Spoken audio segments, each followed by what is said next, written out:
Welcome, everyone. Today, I want to talk to you about something that sits at the intersection of neuroscience, psychology, and human performance: discipline. Not motivation, not willpower, but discipline, the kind that lasts, that becomes part of your identity, and that rewires your brain for long-term success. Now, many people think discipline is just about gritting your teeth and pushing through, but the truth is, discipline is a trainable process. It's not something you either have or don't have. It's a neural circuitry, and you can rewire it. Inside your brain, there are mechanisms, reward systems, prefrontal networks, dopaminergic pathways that determine how you respond to stress, distraction, temptation, and routine. And the exciting thing is, you're not at the mercy of those systems. You can influence them. You can shape them. In this talk, I'm going to walk you through 5 powerful habits, each grounded in research and practice, that will literally rewire your brain for discipline. These are not just hacks or motivational slogans. These are behavioral tools designed to shift your brain state, engage the right neurochemicals, and build the kind of consistency most people only dream about.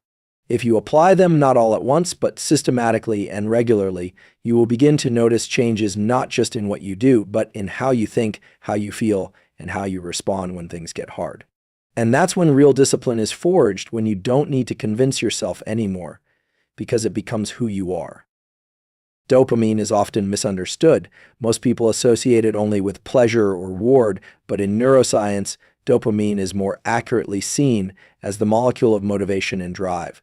It's what pushes us to pursue goals, stay consistent with habits, and endure discomfort in pursuit of something meaningful. When we link dopamine to effort itself rather than the outcome, we build a much more sustainable and resilient discipline loop in the brain.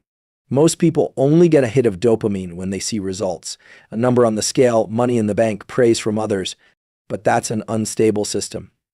It's outcome dependent. The truth is, the most disciplined individuals learn to access dopamine internally through the process, not the result. That's what makes their habits stick. It's not that they always enjoy the grind, it's that their brain rewards the grind itself. There's a concept in neuroscience called dopaminergic prediction error, which means that dopamine is released in relation to how surprising or expected a reward is. But more importantly, recent studies have shown that when individuals focus on effort as its own reward, they maintain higher dopamine levels throughout a task. This leads to greater persistence, especially under challenging conditions. When you tell yourself this effort is the win, your brain begins to believe it. Over time, your neural circuits begin to reinforce that effort equals progress. That wiring becomes stronger each time you act on it. You can train this like a muscle. When you're doing something hard, waking up early, working out, studying, writing, pause and acknowledge the effort itself. Tell yourself, this is the moment that builds me. This isn't positive thinking. This is behavior-based reinforcement. You're teaching your striatum and prefrontal cortex to associate challenge with satisfaction. Over time, the behavior becomes easier to repeat because it's chemically rewarded internally. This is a completely different model than most people use. They wait for the finish line. You become someone who grows at the starting line. One of the most effective ways to leverage this mechanism is to create a short internal reward loop right after you complete a habit, even if it's small. Not with food, social media, or distractions, but with deliberate self-talk and internal recognition. When you push yourself to make that cold call, finish that last rep, or resist a temptation, consciously label it, that was discipline. This small moment of mental labeling recruits the dopaminergic system, especially the mesocortical limbic pathway, which links motivation to action. When you do this repeatedly, your brain begins to crave effort, not just results. Another tool to reinforce this process is journaling or voice noting, a one-sentence reflection immediately after the habit. For example, I woke up at 6 even though I didn't want to, and that makes me stronger. That reflection locks in the effort-reward association. Your brain is highly plastic. It's always rewiring based on what you pay attention to. If you focus only on outcomes, you wire your brain to be reactive and externally dependent. If you focus on effort, you wire it for internal control and long-term motivation. Neuroscientifically speaking, this is about shifting the salience of effort in your reward system. When effort becomes meaningful in your mind, your brain elevates its significance. This shift involves increasing activity in the anterior cingulate cortex, which is responsible for effort monitoring and balancing dopamine release across the ventral tegmental area and nucleus accumbens. These are not abstract concepts. These are physical, trackable changes in the brain that determine how likely you are to show up tomorrow and the next day and the day after that. There's also a chemical and behavioral synergy here. When you engage in effortful tasks and reward yourself internally, you train your autonomic nervous system to tolerate higher levels of stress and discomfort without triggering avoidance. This increases your stress resilience over time. You no longer flee when something gets hard, you lean in, and your brain, through dopamine, reinforces that pattern, making it more likely to repeat.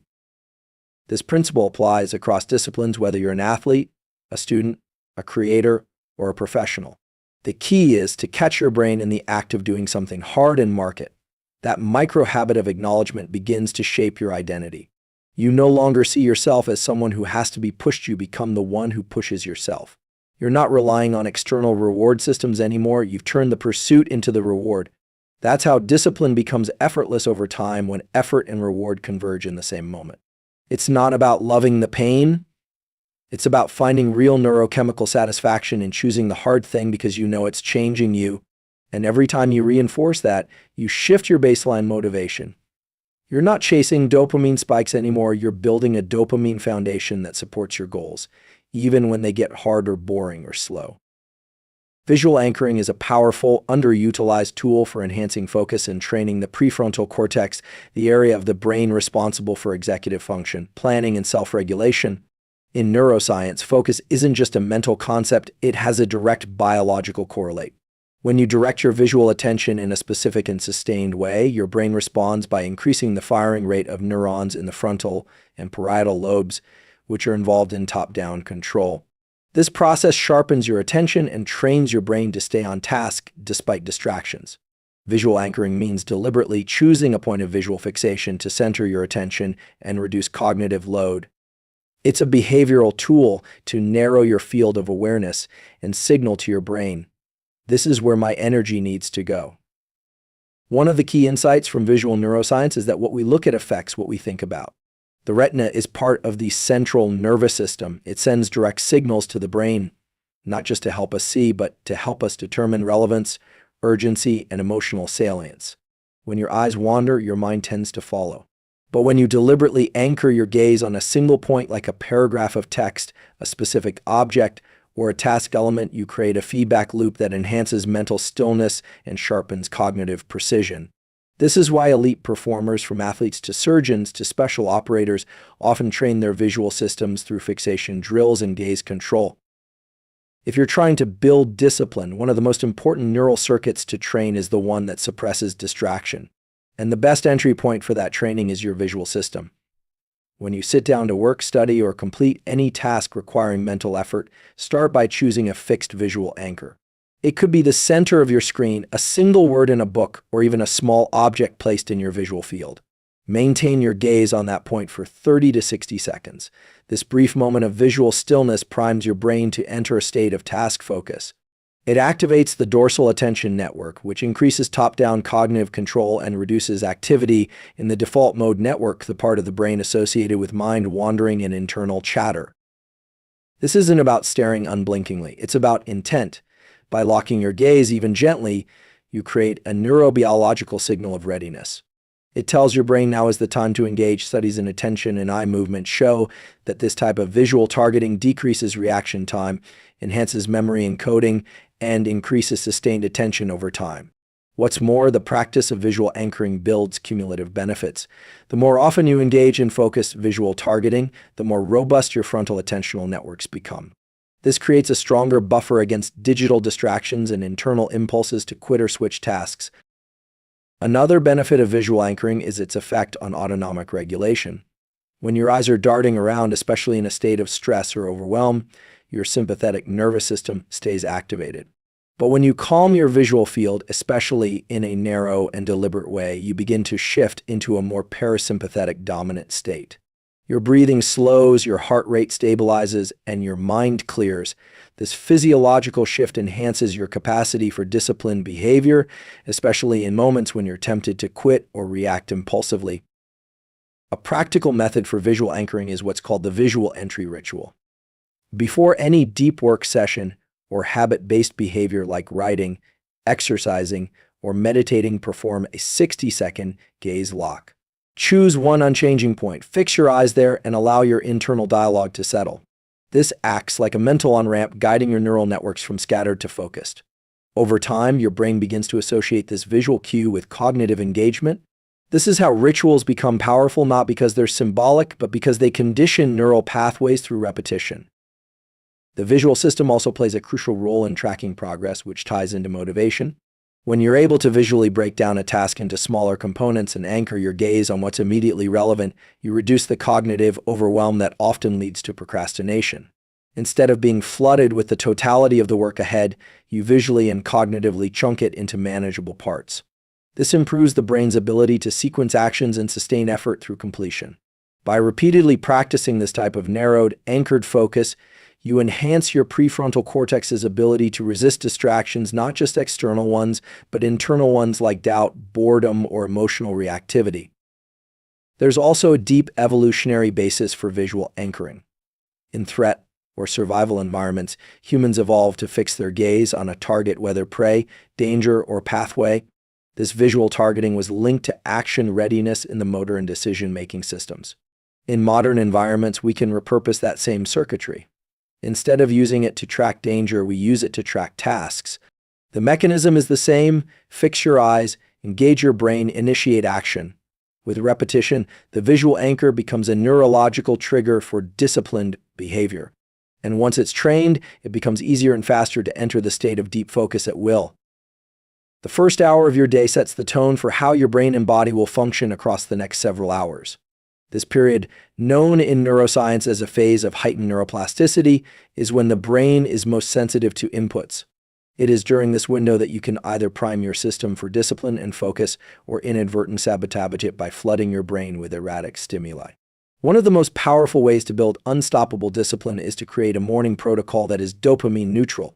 This means avoiding high dopamine activities that artificially spike pleasure early in the day, such as social media, processed sugar, digital entertainment, or excessive news intake. While these things may feel harmless, they can dysregulate your brain's reward prediction systems, making it harder to stay focused, motivated, and emotionally balanced throughout the rest of the day. The key lies in understanding how dopamine works. Dopamine is a neuromodulator involved in reward-seeking, attention, and goal-directed behavior.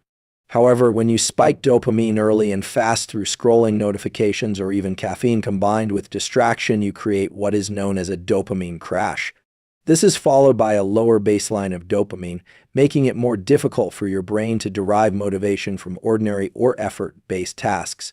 When you start your day with artificially elevated dopamine, you desensitize your receptors and impair your ability to stay consistent with more meaningful but less stimulating behaviors. In contrast, starting your day with low-stimulation behavior-based inputs keeps your dopamine system balanced and trains your brain to derive reward from action, not consumption. A dopamine-neutral morning protocol might include elements like exposure to natural light, hydration, stillness, breathwork, low-stimulation movement, or silent focus on a task without digital input. These behaviors help stabilize your dopamine baseline by avoiding artificial peaks and giving your brain a chance to engage in internally generated motivation. When you wake up, your brain and body are in a vulnerable yet plastic state. Cortisol levels are naturally high, which helps with alertness but also means that stress reactivity is elevated. If you introduce chaotic or high-stimulation inputs during this period, your brain begins to associate waking with overwhelm or distraction. If instead you begin your day with intentionality and presence, you teach your system to regulate stress and delay gratification. One powerful component of a dopamine-neutral morning is delaying access to dopamine-triggering devices. For the first 30 to 60 minutes after waking, avoid checking your phone, email, or any digital input that can hijack your focus. This trains your prefrontal cortex to lead rather than be led by external demands. Instead of waking into reactivity, you wake into clarity. During this time, simple behaviors such as making your bed, drinking water, writing in a journal, or spending time in sunlight begin to reinforce a sense of agency. These behaviors may seem small, but they teach your brain that discipline is built on momentum, not motivation. By stacking these early wins, you create a compounding effect across your day. Another effective practice during a dopamine-neutral morning is to engage in non-sleep deep rest protocols, such as yoga nidra or simple body scanning exercises. These protocols help recalibrate your nervous system, reduce cortisol levels, and prime your brain for focused attention. When used consistently, they strengthen the neural circuits associated with deliberate calmness and intentionality, both of which are essential for discipline. These tools also help recondition your relationship with effort. You no longer need to feel overstimulated to take action. Instead, you train yourself to act from a grounded and steady internal state. Low-intensity movement such as walking, stretching, or mobility drills can further enhance this effect. Movement increases circulation of neurotransmitters like dopamine and norepinephrine in a gradual, regulated way. This is different from the quick jolt of a stimulant or notification-based dopamine spike. Gradual, behaviorally triggered dopamine release is the cornerstone of long-term motivation and sustained discipline. It signals to your brain that effort and action are what produce reward, not passive consumption. Over time, this creates a shift in how your reward system functions. You begin to crave movement, action, and follow through instead of easy hits of pleasure. Nutrition also plays a role in the dopamine-neutral morning. Consuming high-sugar or high-carb breakfast can lead to blood sugar crashes that impair cognitive performance and emotional regulation. A better alternative is to delay eating until you've been awake for an hour or more, or start with protein-dominant foods that support neurotransmitter balance and energy stability. This approach helps smooth out your cognitive rhythms, making it easier to stay on track with habits and avoid mid-morning energy crashes that often lead to impulsive decisions or procrastination. Establishing a dopamine-neutral morning isn't about deprivation, it's about strategic restraint. You are training your nervous system to thrive without being dependent on immediate gratification. The more often you practice this, the more resilient your brain becomes to distraction, delay, and stress. And as your baseline levels of dopamine stabilize, you begin to notice that you don't need to force discipline. It begins to emerge naturally as your brain becomes wired to find satisfaction in process, effort, and momentum. Deliberate cold exposure is one of the most immediate and powerful tools available for training discipline at the level of the nervous system. When you expose your body to cold, whether through cold showers, ice baths, or cold plunge, you activate a series of physiological responses that not only build resilience but also rewire your brain to become more tolerant of discomfort. The cold triggers a stress response engaging the sympathetic nervous system, which increases the release of norepinephrine and dopamine. These neurochemicals heighten alertness, focus, and mood. But more importantly, they reinforce the connection between deliberate stress and positive neurochemical states. Over time, this association teaches your brain that facing discomfort is not something to avoid, but something that leads to elevated internal states. This adaptation has a profound effect on discipline. Cold exposure is one of the few practices where you can feel both resistance and reward simultaneously. The initial instinct is to escape, to recoil, to avoid. But when you override that impulse and stay, even for a few seconds longer, you are not just enduring, you are reinforcing a neural pathway that strengthens your ability to stay present in the face of adversity. This process builds top-down control from the prefrontal cortex over more primitive brain structures like the amygdala, which governs fear and emotional reactivity.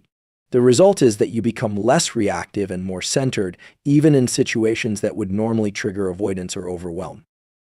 From a behavioral neuroscience perspective, cold exposure functions as a voluntary stressor. Unlike chronic, unpredictable stress, which can be damaging to health and mental clarity, voluntary stress like cold exposure is controlled, time-bound, and repeatable. This creates a training effect on the brain-body system. When the stress is predictable and you choose to enter it, your nervous system learns how to activate and deactivate more efficiently. You build what is known as stress controllability, the perception that you can manage difficult conditions. This perception alone is enough to change how your brain processes challenge, and it has been shown in studies to significantly reduce anxiety and increase performance under pressure. Cold exposure also helps to recalibrate the dopamine system. After about 30 to 60 seconds of cold immersion, dopamine levels begin to rise steadily and can stay elevated for hours without the subsequent crash that often follows artificial spikes. This natural, behaviorally induced increase in dopamine contributes to improved motivation, better mood, and greater persistence throughout the day. The fact that this dopamine is released in response to effort, not reward, is crucial. It trains your brain to associate disciplined behavior with long-lasting internal satisfaction, not fleeting pleasure. This is the foundation for rewiring your brain away from dependency on external motivators and toward internally generated drive. Another important feature of cold exposure is its ability to shift your relationship with physical and psychological resistance. Discipline often breaks down at the edge of discomfort. Whether it's a workout, a tough conversation, or a creative block, the moment resistance shows up, many people retreat. But when you train yourself to lean into physical discomfort voluntarily, like the sting of cold water, you are teaching your brain to remain engaged when resistance arises. That neural adaptation carries over into other areas of life. The same circuits that tell you to stay calm in cold water will also help you stay composed in a moment of emotional friction or high-stakes decision-making. Implementing cold exposure into a daily or weekly routine doesn't require extremes. Even 30 to 90 seconds of cold water at the end of a shower can initiate the same neural adaptations. The key is to do it deliberately and with attention. The practice is not just about the cold, it's about what happens in your mind during the cold. When you're able to focus your breathing, stay mentally calm, and override the impulse to escape, you are reinforcing executive control. This is one of the most transferable skills in neuroscience. The better you become at regulating your internal state during discomfort, the more you can apply that regulation to any area of discipline: waking up early, saying no to distraction, staying consistent with a routine, or completing a task when motivation runs out. The breath becomes an essential tool in this process. During cold exposure, deliberate, slow breathing reduces the sympathetic spike and brings the autonomic nervous system into balance. It turns the stressor into a practice ground for focus and regulation. Over time, your brain and body learn that you don't need to panic when things get hard. You can control your response and stay steady. This is the neurological signature of discipline, not the absence of stress, but the ability to move forward in the presence of it. And cold exposure gives you daily access to that training window. Mental contrasting is a cognitive tool rooted in both behavioral science and neuroscience that significantly enhances motivation and follow-through by aligning the brain's reward system with realistic assessments of effort. The core of mental contrasting lies in visualizing a future goal vividly and then immediately contrasting it with the current obstacles standing in the way. This back and forth between desire and reality engages multiple brain regions, particularly the prefrontal cortex and the anterior cingulate cortex, which are involved in planning, conflict detection, and decision-making. Unlike pure positive thinking, which can create premature dopamine release and a false sense of accomplishment, mental contrasting creates a state of cognitive tension that energizes the brain to take action rather than retreat into fantasy. The power of mental contrasting lies in how it modulates the brain's motivational circuits. When you imagine a desired outcome such as completing a difficult project, transforming your physique, or mastering a skill, your brain releases a small amount of dopamine, the neurochemical that drives action and focus. But if you stop there, the dopamine peak can trick your brain into thinking you've already achieved the goal, reducing the urgency to act. However, when you immediately follow that visualization with an honest reflection on the internal and external obstacles like procrastination, fatigue, distractions, or fear of failure, the brain enters a more dynamic and realistic planning state. This contrast shifts the dopamine system from passive pleasure into active problem-solving mode. This mechanism has been validated in numerous studies on goal achievement and self-regulation.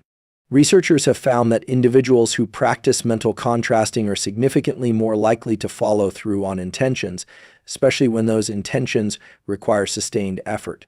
What's happening neurologically is a strengthening of the neural circuits that connect vision with effort and desire with discipline. You are training your brain to see the gap between where you are and where you want to be, not as a source of despair, but as an activation signal. The discomfort that arises from this gap creates an arousal state in the body, which, when harnessed correctly, becomes fuel for disciplined behavior. One of the benefits of mental contrasting is that it helps filter out unrealistic goals. When you visualize a future and then clearly identify the consistent obstacles to it, your brain becomes better at evaluating whether the goal is achievable or worth the effort. This improves mental clarity and reduces the cognitive friction that often comes from pursuing vague or overly idealistic outcomes. You become more selective and intentional with your goals, which in turn increases your capacity to focus deeply on the ones that truly matter.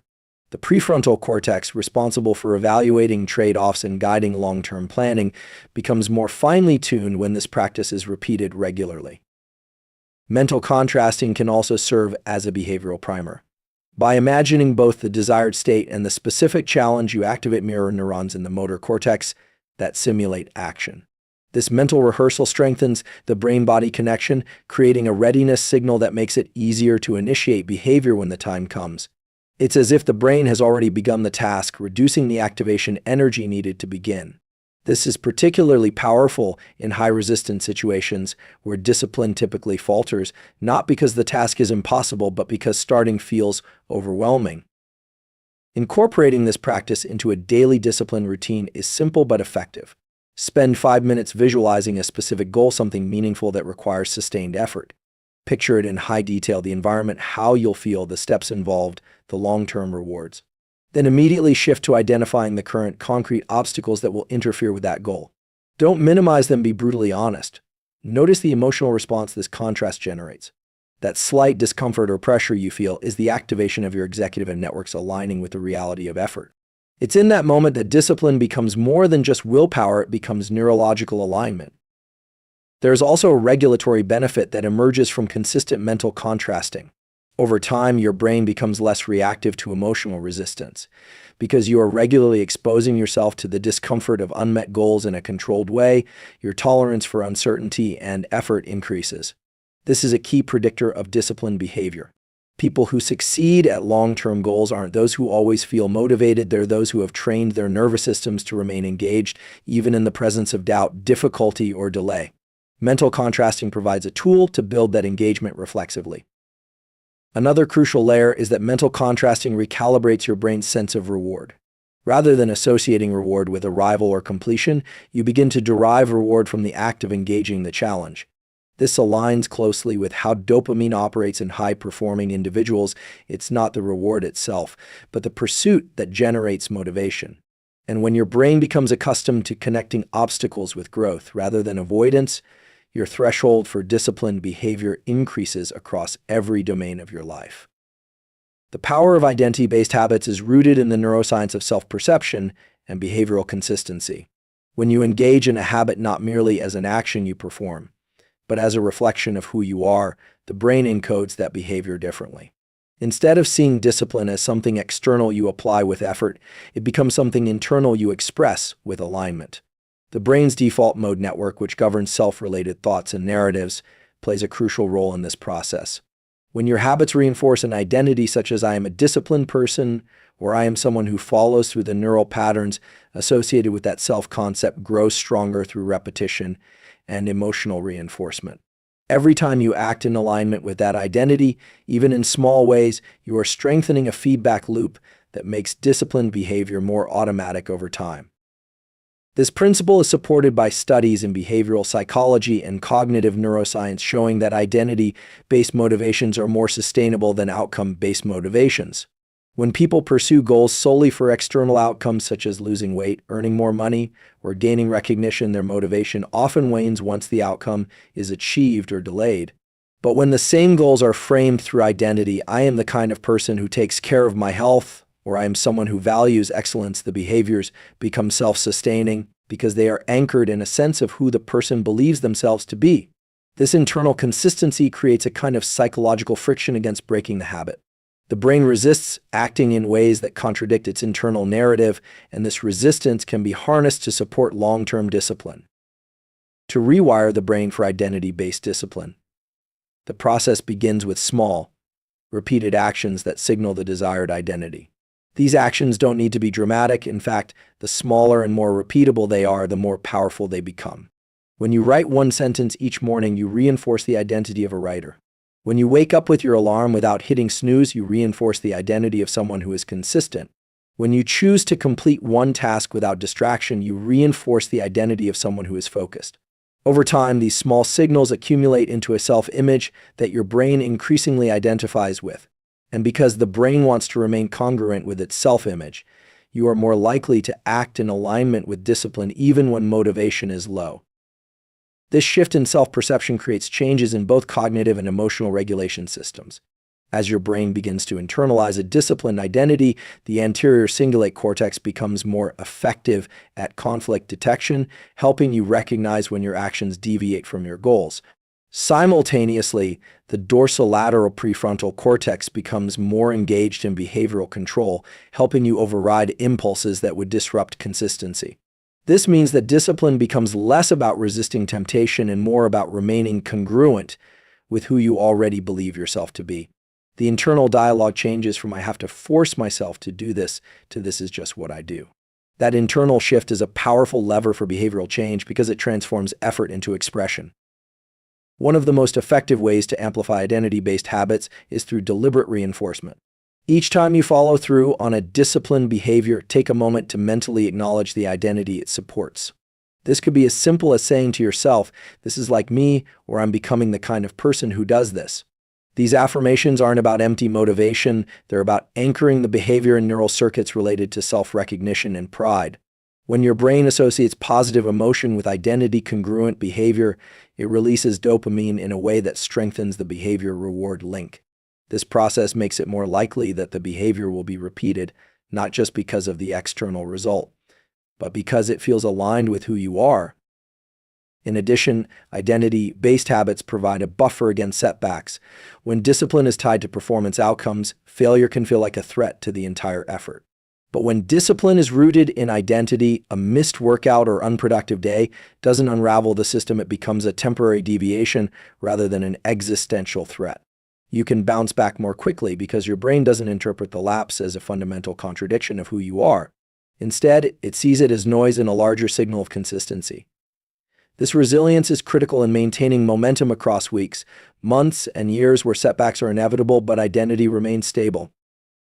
Another layer of reinforcement comes through environment and language. Surrounding yourself with cues that reflect the identity you're building, such as visual reminders, written affirmations, or even the people you engage with, can enhance the brain's ability to encode and reinforce the disciplined self. Similarly, the language you use to describe yourself out loud matters. When you shift from "I'm trying to be more disciplined" to "I am someone who keeps promises to myself," you activate a more powerful internal model. The brain listens to the words you say repeatedly and adapts your neural architecture to match. Over time, that internal architecture begins to favor behaviors that are in alignment with the narrative you've chosen.